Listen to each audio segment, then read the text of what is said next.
Good morning, world. Today we are discussing something that most of us at one point or another usually end up facing, and that is the concept of fear. We generally hear fear being defined as false evidence appearing real. And in most cases, that is exactly what it is. It's something that we've conjured up in our minds as big bad wolf, big bad monster that we make in our head this ginormous issue when had we taken the time to really delve into it, we may have found that it really wasn't all that bad, or it wasn't what we made it out to be. It's kind of like when your children had monsters in the closet or under the bed, and you would come in and you check. If they looked in the closet, they actually saw that there was no monster, or there was no monster in the closet or under the bed. And that's what we're discussing today, because as adults we create a lot more monsters than we did as children. So today we're going over 5 simple things that you can do to help you conquer fear. First part is face it.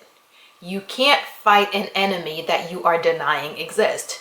If you're saying, hey, you're not here, you're not fighting me, you're not my enemy, I don't have fear, then you can't deal with the fear. So the first thing you have to do is you have to be able to face it. You have to be able to, one, acknowledge that there is such a thing as fear and that you are experiencing it. And once you get through that, it's like, okay, it's here. I am going to be now addressing it. I am going to deal with it. What is that? And the next thing you have to do is educate yourself about this fear. One, figuring out, okay, where did this come from? What exactly is it that I am afraid of? What is the picture that I have painted in my head? What's the image that I painted in my head as far as what can happen or what will happen as a result of this bad monster that I've conjured up in my head? So educate yourself, one, about what the fear is, where it came from, what exactly you believe will happen. And then you can also, then from that point, you can start educating yourself about, what the actual reality of it is. Okay, yes, in my head, I believe that stepping on stage, I just might fall and die because public speaking is that big of fear. But okay, once you've admitted that, yes, public speaking is this fear, now you can educate yourself on what actually happens once you are on a stage. No, most of the time, 99.9999% of people who get up on stage and speak actually end up walking off the stage when they're done speaking without dying. So, that's when you're educating yourself about the fear. That's one of the things that you may find out. Maybe your fear is about venturing into a new business, venturing into something that you're not familiar with. Maybe your fear is, I don't know, puppets, whatever it is. Educate yourself about the actual thing that you're afraid of. That way you can start seeing that, hey, big bad monster is not as big and bad as I put in my head at first. Then next is making adjustments to your environment so that to help you conquer the fear, to help you cope with the symptoms, to help you cope with the issue as you work to dispel the myth that you've created. And though making adjustments, it can include very simple, basic things. For example, if your big fear is public speaking, maybe when you have an engagement, you bring someone with you, comforting, who will be comforting. Maybe a friend, maybe a child, maybe you bring a plant. It doesn't matter. Just something that will trigger that memory of, okay, I'm good, I'm calm, and remind you to breathe, and those types of things. And it could be something as small as bringing a picture.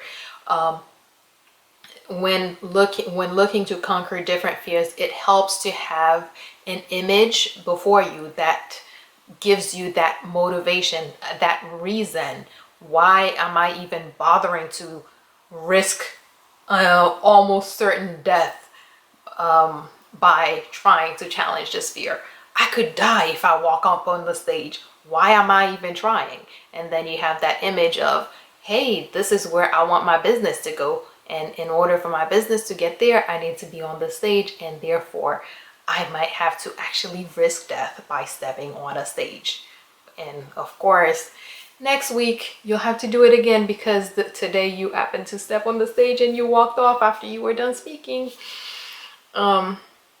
So doing these little things like that, just bringing things that cools you, that calms you, that kind of helps you get through the moment until you get to that point where the fear is lessened so significantly that you don't even need your binky anymore.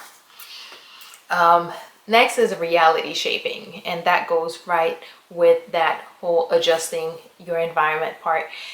Shaping your reality, that's the process of looking at what it is that you want, what it is that you are after, creating that image in your head, that picture, that visual of what I can achieve, what I will achieve by making the effort to conquer this fear. So when you start looking at the things that fear has kept you from, this particular fear has hindered you from being able to do this, that, and the other, and as you're doing your reality shaping, you're planning on the things I will do once I have beat this fear, once I am no longer being held back by this fear. And sometimes it will end up being tangible examples that you're using. Maybe you will draw pictures, maybe you'll make collages, maybe you'll just write, you'll sing about it, whatever visual or auditory, if you're a musician, or whatever picture that you can create to make that reality, that after fear reality, seem and feel more real. Just take the time and do it. Okay, these are the things fear holds me back from. These are the things I will be able to get when I am no longer held or bound by fear. And finally is strength building. You start off with certain strengths, and you're going to use those strengths and capitalize on them to help you get through, to help you make the change. But the other thing that's happening is that every single step that you take forward is another step, is another strength.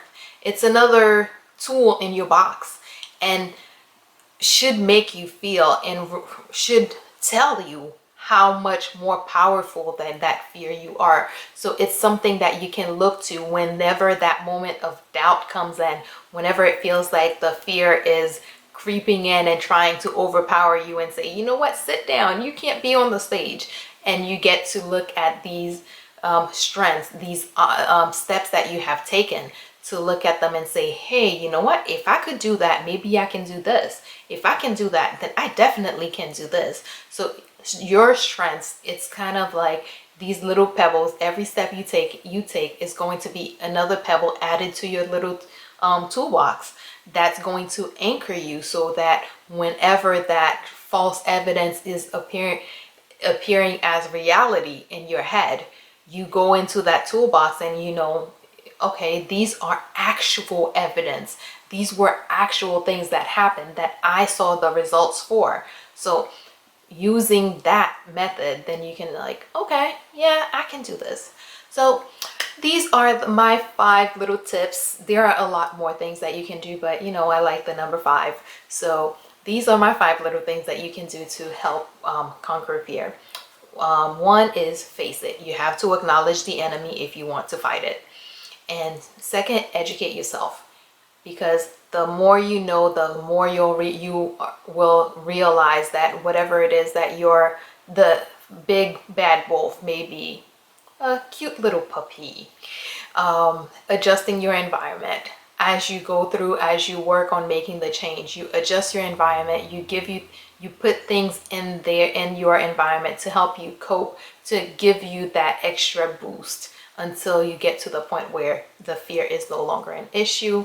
Reality shaping, showing yourself what you have to gain, showing yourself the things that you will get, the things that you will achieve, the things you will accomplish when you have broken the chains of fear, when you're no longer being held back by that fear.